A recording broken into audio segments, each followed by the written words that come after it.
மார்னிங்கே வந்து Santa Claus வந்து எல்லாருக்கும் கிஃப்ட்ஸ் கொடுத்துட்டு போயாச்சு. அது சௌந்தர்யான்னு சொல்கிறாங்க. எனக்கு பார்க்க அது ஒரு மேல் மாதிரி தான் தெரிஞ்சுது. ஒரு ஆம்பளை ஆடின மாதிரி தான் இருந்தது. உங்களுக்கு என்ன தோணுச்சுன்னு மறக்காமல் எனக்கு கமெண்ட்ஸில் சொல்லுங்கள். அது முடிஞ்சதுக்கப்புறம் பார்த்தீங்கன்னா சும்மா அமித் வந்து சாண்டா கிளாஸ் மாதிரி கேப்லாம் வச்சுட்டு வந்தார். வந்தவுடனே ஷேவிங் லோஷன் எடுத்து தடவினார். தடவின உடனே பிக் பாஸ் வந்து ஃப்ரீஸ்ன்னு சொல்லிட்டாரு.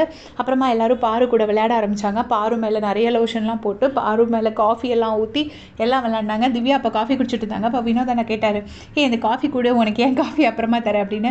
இல்லைனா இது ரொம்ப சூடாக இருக்குது அப்படின்னாங்க. அப்புறம் உள்ளே போய் ஏதோ ஆறின காஃபி எடுத்துகிட்டு வந்தாங்க. ஆறின காஃபிலாம் எடுத்துகிட்டு வந்து எல்லாருமே மேலே ஊற்றி பயங்கரமாக விளையாண்டாங்க பாரு கூட. கடைசியாக முடியும் போது பிக் பாஸ் வந்து ரிலீஸ் சொல்லிட்டாரு பாருக்கு. பாரு ஓடி போய் எல்லார் மேலேயும் அந்த இதை தடவி விட்டாங்க. சபரி சாண்ட்ரா வந்து அது அவங்க மேலே பட்டதை அடுத்தவங்க மேலே போட்டுட்டு இருக்காங்க.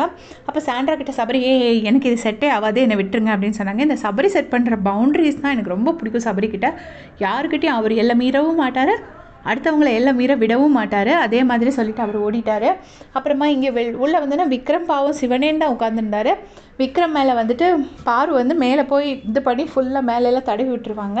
அப்புறம் உள்ளே இருந்து மாறி மாறி போட்டுட்டு இருக்கும்போது கமர்தன் ஓடி போய் பாருவை பிடிக்க போவார். இப்படி பிடிக்கிறாங்க அப்படின்னு சொல்லிட்டு பாரு பின்னாடி தலையெடுப்பாங்க. பாவம் அந்த தலை வந்து கமர்தனோட மூக்கில் பட்டு பயங்கரமான அடிபட்டுரும்.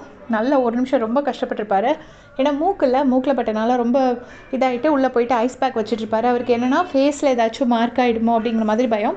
பொதுவாக யாருமே அப்படி தான் இருப்போம். அதில் வந்து சினி ஃபீல்டில் இருக்கிறவங்க வந்து ரொம்பவே ஒரி பண்ணுவாங்க, ஏதாச்சும் மூக்கில் அடிபட்டுருமோ அப்படி, ஃபேஸில் எதுவும் அடிபட்டுறக்கூடாதுன்னு. ஸோ அதை நினச்சி அவர் ஒரி பண்ணிட்டுருக்காரு. இங்கே வந்து விக்ரம் இப்படி பண்ணோடனே விக்ரம் எதுக்கு இப்படி பண்ணியிருப்பாங்கன்னா விக்ரம் கிட்டே சொல்லுவாங்க, இது க்ரீம் எதாவது என் வயிற்றுக்குள்ளே போயிடுமா, எனக்கு பயமாக இருக்குடா, பாய்சன் ஏதாவது ஆயிடுச்சுன்னா அப்படின்னு சொல்லி கேட்பாங்க. அப்போ உடனே விக்ரம் சொல்லுவார், பாய்சனை ஒன்றுமே பண்ண முடியாது, விஷத்துக்கே விஷம் ஒர்க் ஆகாது அப்படின்னு சொல்லியிருப்பார். சொன்ன உடனே தான் பாரு வந்து இந்த மாதிரி பண்ணி விட்டுருப்பாங்க. ஸோ மார்னிங்கே இப்படி எல்லோரும் இது தான் இப்போ லைஃப்பில் விளையாண்டுட்டு இருக்காங்க. ஸோ இதை பற்றி உங்களுடைய கமெண்ட்ஸ் சொல்லுங்கள். தேங்க்ஸ் ஃபார் வாட்சிங்.